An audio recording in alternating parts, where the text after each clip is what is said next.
Olá! O Globo Universidade de hoje veio a esse reduto de Mata Atlântica, no coração do Rio de Janeiro, para visitar o INPA, o Instituto de Matemática Pura e Aplicada. Se o Brasil é o primeiro país da América Latina no ranking da União Internacional de Matemática, boa parte desse prestígio vem daqui. Você vai ver como os números constroem a realidade virtual e saber por que a interação entre homem e máquina está cada vez mais realista. E tem muito mais. Matemática aplicada ao mar. Ele pesquisa como as ondas interagem com a faixa costeira. Matemática a serviço da indústria. Ele calcula como melhorar a exploração de petróleo. Matemática de resultado. Ele é craque em resolver o problema dos outros. E é por isso que ele ama o que faz. Está no ar o Globo Universidade.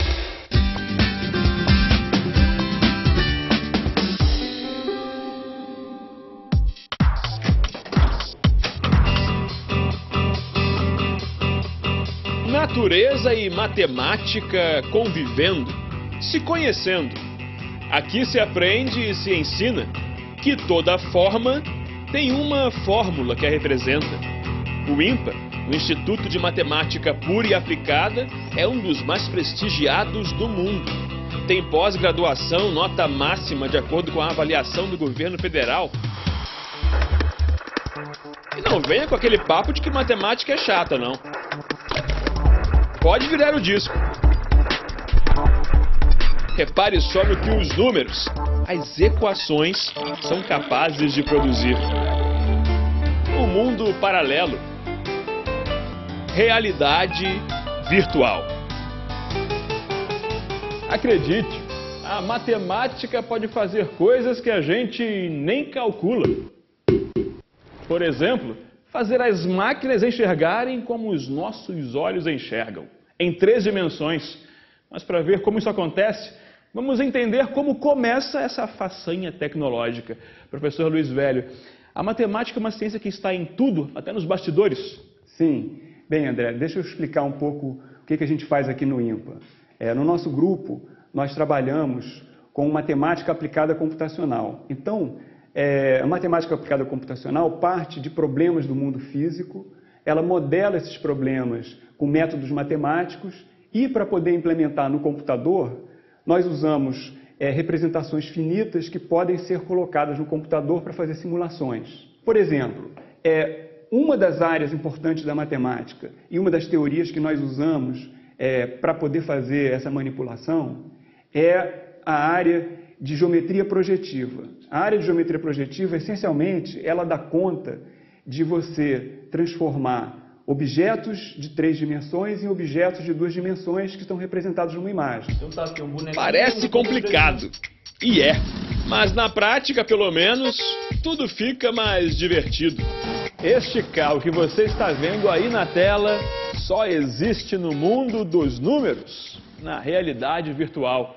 E um dos fundamentos desse trabalho é a geometria projetiva, uma área da matemática. Por quê, professor?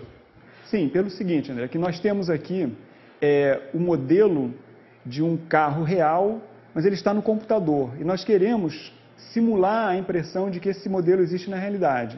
E o usuário ele está usando um óculos que ele mostra as 2 imagens separadas. Então, é projetada a imagem para um olho e projetada a imagem para o outro olho. E tudo isso como se esse objeto existisse no mundo real. Professor, vocês trabalham então com o princípio inverso da visão? Nossa visão é estereoscópica, ou seja, por ter 2 olhos, enxerga em 3 dimensões um objeto. Vocês então invertem. Vocês, a partir de 2 pontos focais, criam esse objeto. Exatamente, André. A realidade virtual consiste em pegar o modelo tridimensional de um objeto e criar imagens como se aquele objeto existisse no mundo real e apresentar ela para os olhos de uma pessoa como se aquele objeto estivesse posicionado no espaço físico. E com isso, esse é o mesmo princípio, por exemplo, do cinema 3D, que está se popularizando atualmente aqui no Brasil e no mundo todo. E aqui é muito mais sofisticado, né? Sim, aqui é mais sofisticado porque nós temos interação. Interação. Essa é a palavra que vem dominando a computação gráfica. Você vai ver por quê já já. Eu sempre gostei de resolver problemas desde a escola, e principalmente problemas de natureza abstrata, e encontrei na matemática um ambiente propício para desenvolver esse tipo de habilidade.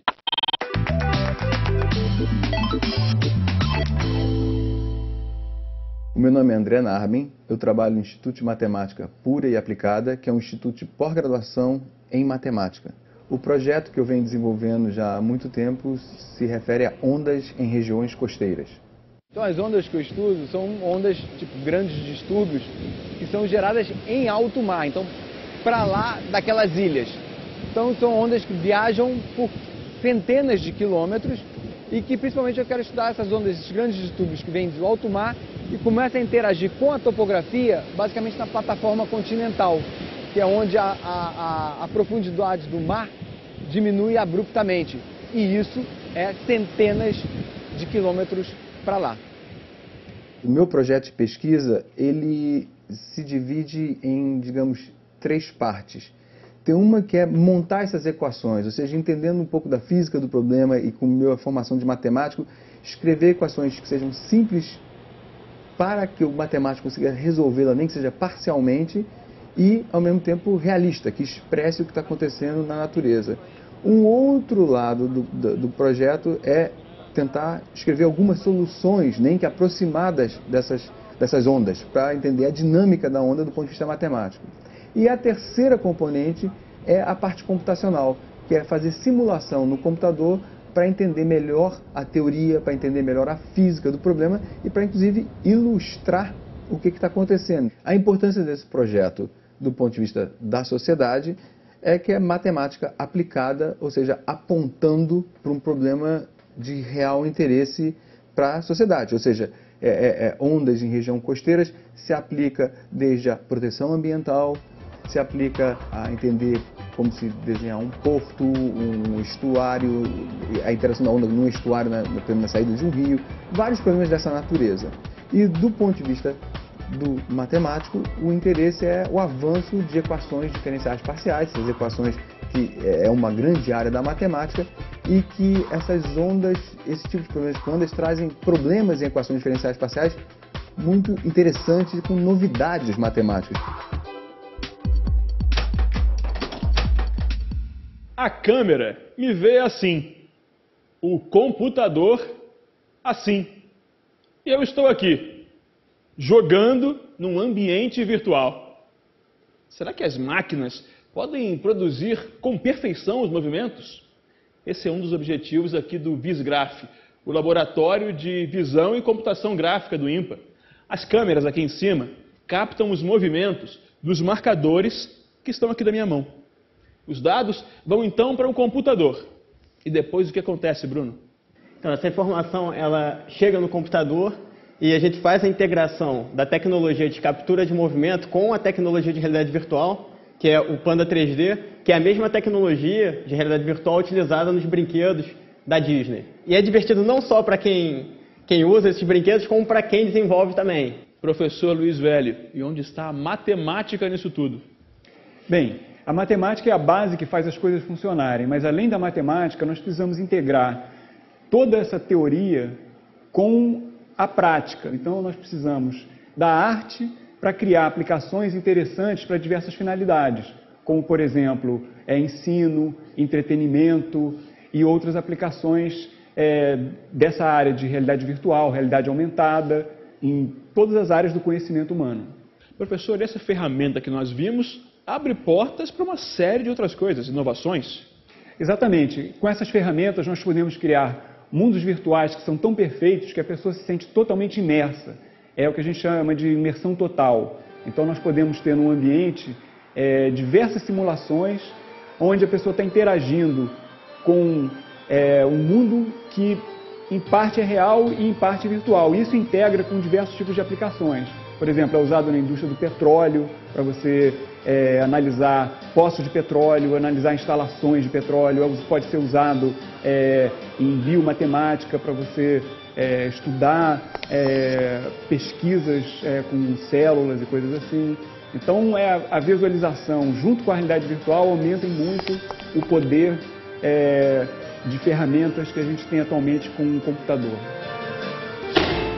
Sem mouse ou teclado, você vai conhecer daqui a pouco a mesa que obedece ao toque das mãos e serve para ensinar, organizar arquivos e até fazer música. A matemática está presente na nossa vida, no nosso cotidiano, e o interessante é a gente desvendar os mistérios do mundo com os números.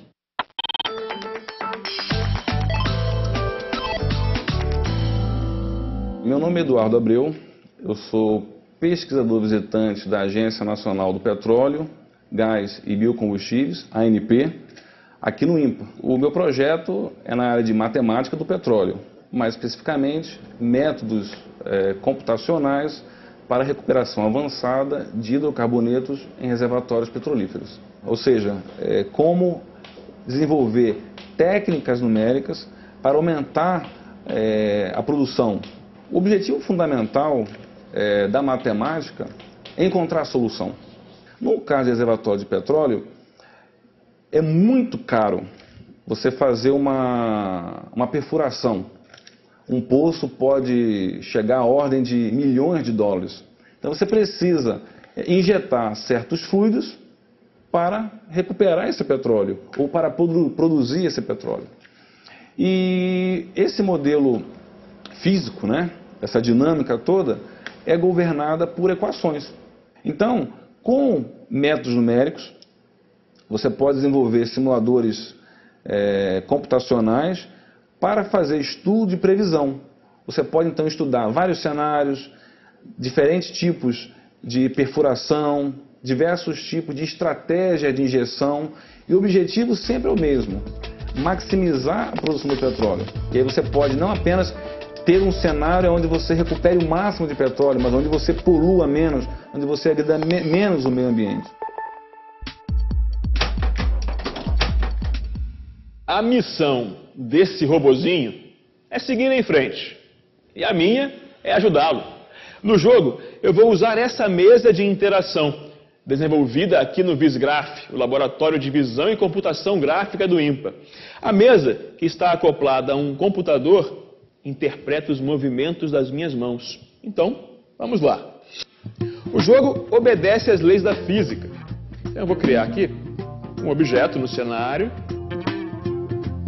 Esse objeto vai estar pendurado por uma corda. Vou criar também uma rampinha para facilitar a vida do nosso robô. E aí vamos ver o que acontece. O robô vem descendo, vai ter um obstáculo ali, a pedra, ele passou. Olha, e seguiu em frente. Professor Luiz Velho, por trás disso tudo, muito mais do que um jogo. Sim, André. Esse jogo, na verdade, é um jogo que utiliza simulação física. Então, os objetos são modelados. As leis da física, como, por exemplo, a gravidade, fricção e outras leis, são todas obedecidas no jogo, e, ao mesmo tempo, nós temos a interação. Quer dizer, você tem a possibilidade de criar objetos e interagir com o cenário para ajudar, como você disse, o robozinho a atingir seu objetivo, e, com isso, você aprende e se diverte. Professor, e a mesa também tem outras várias finalidades? Sim, André. Essa mesa faz parte de todo um sistema para desenvolvimento de aplicativos com interfaces naturais. Eu vou dar um exemplo aqui de um aplicativo que, na verdade, faz simulação de fluidos.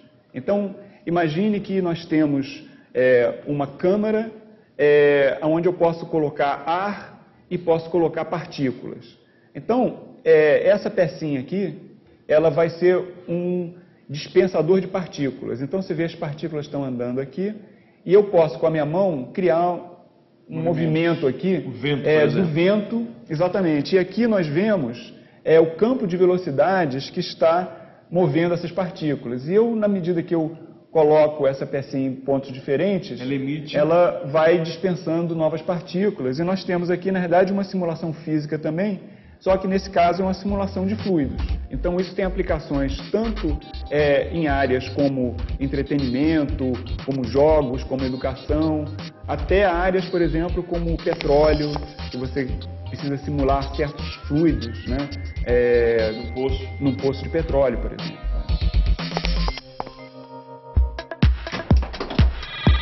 Na pesquisa em matemática, às vezes a gente está no fundo do poço, trabalhando, e parece que o problema não vai ser resolvido. E depois de muito esforço, a gente consegue resolver. Nossa, é um paraíso, assim. A gente tem uma sensação de euforia que não tem nada se compara a isso. É emocionante, por incrível que pareça. Tu olha um estudante sentado ali numa cadeira, escrevendo com a cabeça baixa, mas não sabe as altas emoções que ele está vivendo ali. Por isso, aconselho quem quiser vir estudar matemática, pode vir, é emocionante.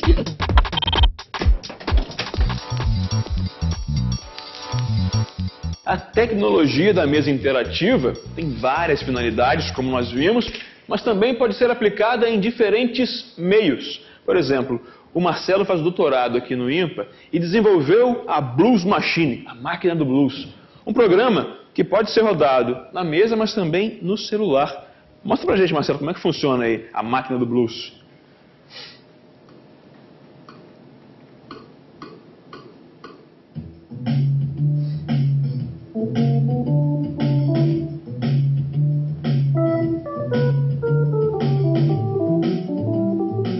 Bem, é uma área nova, promissora, essa da música computacional?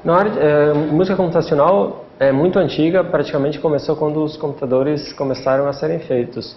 Mas a parte de usar a informação visual para interagir com o músico, essa é relativamente nova. E uma coisa que é nova também é a parte de você combinar os sinais de áudio e vídeo, porque alguns têm suas vantagens e desvantagens, então se você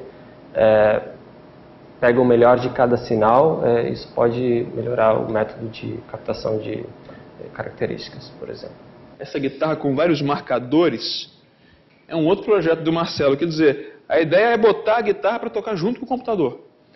Exatamente. A ideia é você se comunicar com o computador através do instrumento musical. Então, esses marcadores que você está falando são um modo como o computador acha mais fácil de ver. Quer dizer, o computador, a partir desses pontos, consegue detectar o braço da guitarra. E os dedos do guitarrista ali. Se eu colocar algumas luvas auxiliares, ele pode detectar os dedos e, com isso, descobrir qual é o acorde que está sendo feito na verdade. Descobrindo qual é o acorde, o computador prepara o acompanhamento para o músico. Isso, ou o músico, o usuário pode estar em algum jogo, por exemplo, e o computador pode estar querendo saber se ele fez o acorde certo ou errado em determinada música. Música, dança, jogos, não importa a ordem dos fatores. O resultado da soma de tecnologia com matemática é sempre assim, surpreendente.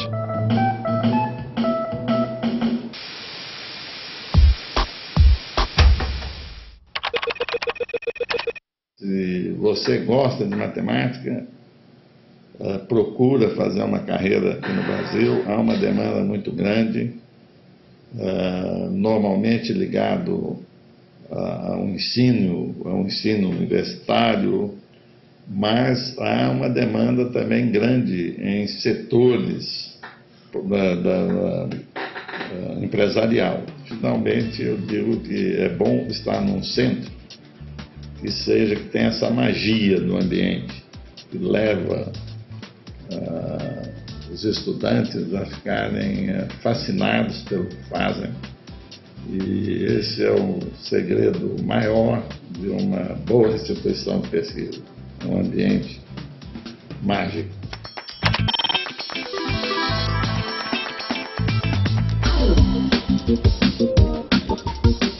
O interesse por matemática, ele começou bem cedo, né? Minha formação, primeiro grau, eu tinha interesse grande em matemática. A minha mãe foi professora de matemática e eu sempre tinha facilidade para a área, né? O que eu mais gosto no meu trabalho é realmente estar podendo criar softwares, ou seja, desenvolver novas soluções para o cliente poder estar mostrando isso para ele e poder estar vendo que aquilo está trazendo benefícios para ele, entendeu? Meu nome é Jonas Sossai, tenho 28 anos e sou engenheiro de computação. Eu fiz engenharia de computação no IME, Instituto Militar de Engenharia, no Rio de Janeiro, e me formei em 2004. Além da graduação, pelo meu interesse pela matemática, eu fiz mestrado no IMPA, na área de computação gráfica. Então, o IMPA acho que foi um passo intermediário entre eu, estudante, e eu, profissional. Atualmente eu trabalho numa empresa de consultoria e gestão de processos, gestão de projetos, entre outras atividades que a empresa realiza também, que vão, por exemplo, desde consultoria a engenharia ou até mesmo o desenvolvimento de soluções matemáticas para um determinado problema. Vou pegar como exemplo o que poderia ser isso. A gente se reuniria no início da manhã com o cliente, ele levantaria um problema a ser resolvido para a gente. Possivelmente a gente ia reunir a equipe e íamos debater como é que isso poderia ser resolvido, qual a melhor equação para resolver aquele problema, como é que a gente ia desenvolver um código de software para resolver aquele problema e íamos estabelecer uma meta. Depois disso estabelecido, depois do problema resolvido, a gente ia pegar essa solução, ia mostrar para o cliente e ia resolver o problema dele. Ajuda bastante realmente. Ah, legal. Ao primeiro momento, a profissão consultor e a profissão matemático, elas poderiam parecer coisas bem distintas, Como que a gente pode reunir isso, Então, é um desafio diário olhar essas duas coisas, tanto o meu lado matemático, que tem horas que eu sento e fico totalmente alheio ao mundo, resolvendo alguma questão, e o meu lado consultor, que eu me relaciono com as pessoas, busco problemas e busco soluções, Eu amo meu trabalho porque é muito gratificante estar em contato direto com o cliente, ver o seu trabalho sendo reconhecido, ver que aquilo está ajudando ele realmente, que os processos deles foram melhorados, então isso para mim é muito interessante. De um outro lado, é muito gratificante também ver as pessoas que estão trabalhando com você, abaixo de você, estarem apaixonados pelo que fazem, você está podendo gerenciar aquelas pessoas, está podendo passar um pouco da sua experiência, passar um pouco da sua paixão pelo que você faz e gerar uma paixão pelo que eles fazem. Eu acho que é isso que move a empresa. Mais de 60 mil obras, de todo o mundo e de várias épocas. A biblioteca do IMPA, o Instituto de Matemática Pura e Aplicada, é a mais completa da América Latina nessa área do conhecimento. E o acervo está à disposição para quem quiser vir consultar. A biblioteca fica aberta de segunda a sexta-feira, das 8h30 da manhã às 9 da noite. E se você quiser outras informações sobre o que foi mostrado no programa de hoje, visite o nosso site. O endereço é globouniversidade.com.br. Do Rio de Janeiro para Ivinhema, Mato Grosso do Sul, da universidade para a sociedade. Na semana que vem, o Globo Universidade vai mostrar um projeto de extensão da USP que no ano passado foi considerado o melhor do Brasil pelo Ministério da Ciência e Tecnologia. Eu vou acompanhar voluntários do Bandeira Científica, alunos de medicina e até de engenharia que trabalham juntos para construir saúde num município que sofre com a falta de médicos e de saneamento básico. Você vai ver ainda como a bagagem de várias expedições fez bem para a cabeça de um ex-bandeirante, hoje neurologista. Não perca! Até a semana que vem. Tchau!